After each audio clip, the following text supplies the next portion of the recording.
Hello, Rational fans. How you guys today? I did not watch NXT this week because I watched the Rookie and Deal No Deal On in. They're on starting off 2025. So here is the match we saw on NXT. No, Metaphor beat Unholy Union in a tag match, and then Rock's daughter announced afterwards they're now in line for a title shot against Bianca and Naomi for the tag team titles.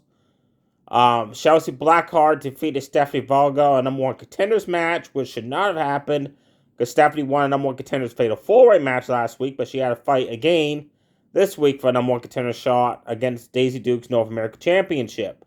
Toxic Attraction attacked her in the match, caused a distraction with the referee.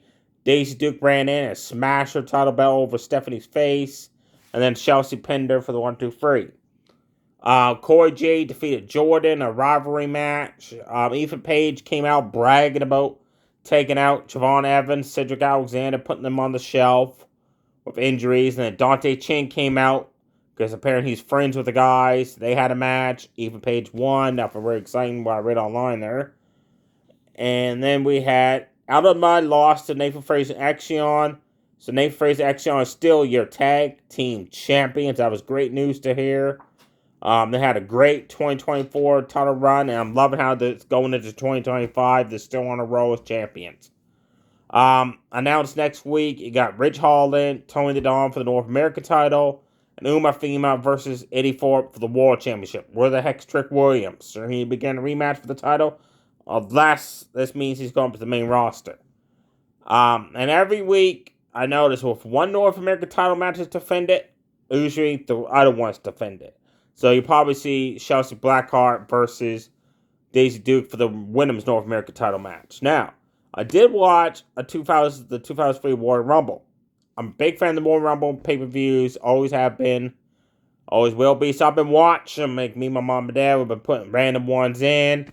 So we watched the 2003 one. Big Show took on Brock Lesnar in the opening match, where the winner would get into the Royal Rumble.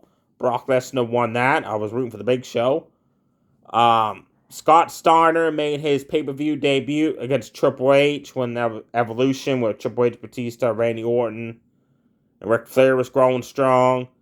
And Scott Steiner, that match, he was so sloppy. He picked Triple H up for like a powerbomb, and he dropped him twice before he could pick him up to actually hold on to him. And the weakest looking clotheslines. Triple H, thank God, won. But he had to cheat to win it. He got purposely disqualified. When Evolution attacked Scott Steiner, they had a rematch the following month for No Way Out. Well, that match was not as great as the first one.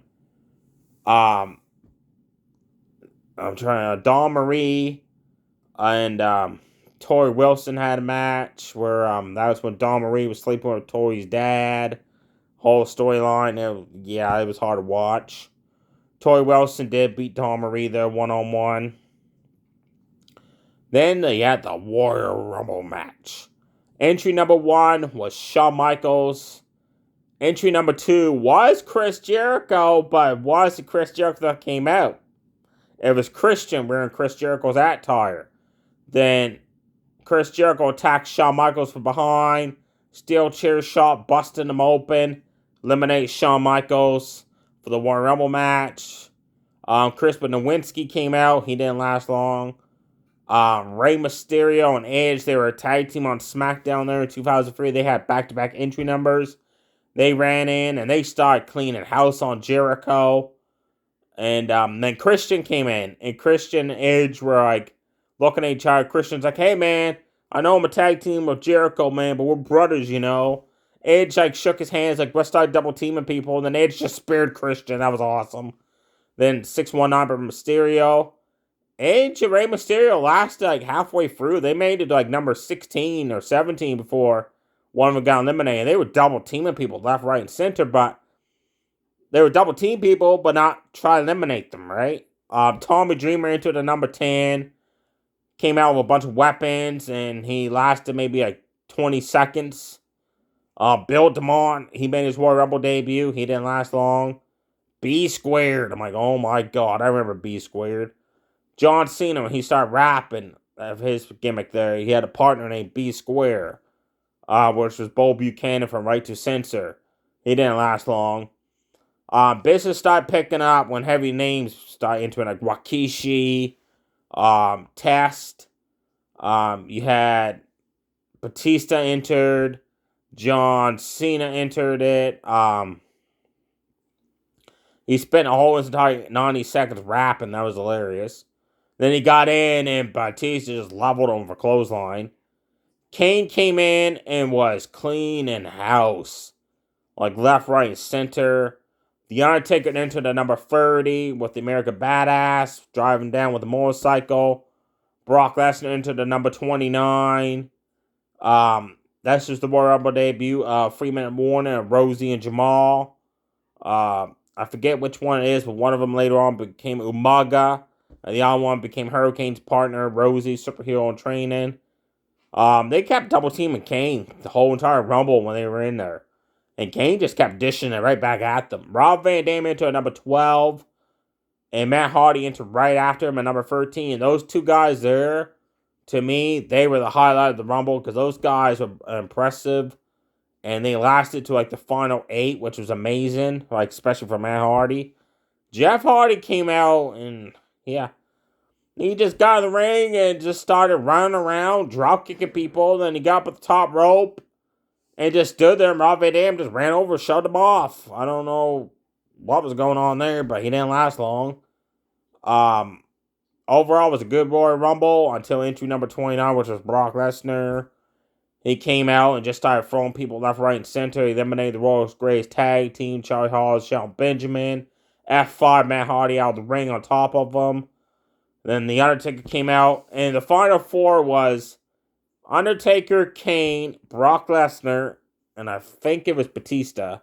I could be wrong. And Undertaker, Kane started double teaming people. Like the other two, I mean. Then Undertaker grabbed hold of Kane and just tossed him over. And Kane's look was like, what the heck? Undertaker was like, hey man, sorry bro. Then Brock Lesnar quickly eliminated the Undertaker from behind. And other highlight of that Rumble was the previous year, Maven eliminated the Undertaker when he drop kicked him from behind and got him over the top rope, and then Undertaker beat the crap out of him. Well, this year, 2003, Maven entered, did the exact same thing to the Undertaker, but Undertaker held on and got back to the ring. And when Maven turned around and realized the Undertaker was not eliminated that year, he's like, oh man. Then he turned around, Kane was behind him. They took turns giving him the last ride power bombs. It was hilarious. Like, Undertaker's like, here, I'll show you how to do it. Kane's like, let me try it. Then he did it. Now it takes no. You gotta do it better. You gotta do it like this. And then Kane's like, okay, then give me our chance. Like, poor Maven. That poor guy suffered powerbomb after powerbomb after powerbomb. Overall, I liked the Royal Rumble match. That was all the matches were good. There you have it, folks. Get ready to watch actually the 1991 Royal Rumble. Get ready to watch that one. Bret Hart and Dino Bravo's into number 1, number 2. Stay safe, everybody. Too sweet. Bye.